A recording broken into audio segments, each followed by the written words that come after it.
वरळी इथे national sports club of इंडियाच्या परिसरात कोरोना साथीच्या काळात उभारण्यात आलेल्या जम्बो क्वारंटाईन सेंटरसाठी जागा वापरल्याबद्दल महापालिकेनं 40 कोटी रुपये गेला असल्याचा दावा करण्यात आलाय।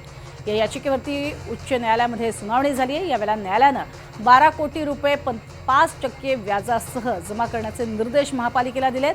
न्यायमूर्ती आर.व्ही. घुगे आणि न्यायमूर्ती अभय मंत्री यांच्या खंडपीठासमोर या याचिकेवर सुनावणी झाली। यापूर्वी न्यायालयानं मुंबई महापालिका आयुक्त भूषण गगराणी यांना कथित वादग्रस्त शुल्कासंदर्भात पालिकेच्या भूमिका स्पष्ट करावा यासाठी प्रतिज्ञापत्र वैयक्तिकरित्या सादर करण्याचे निर्देश दिलेले होते।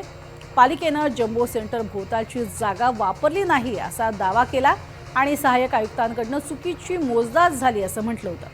पालिका आयुक्तांचं प्रतिज्ञापत्र ज्येष्ठ वकील अतुल दामले यांनी आयुक्त गगराणी यांचं प्रतिज्ञापत्र सादर केलं आणि त्यात 2023 मध्ये टोकन कॉम्पेन्सेशन म्हणून 12,56,56,278 रुपये देय असल्याचंही नमूद केलं।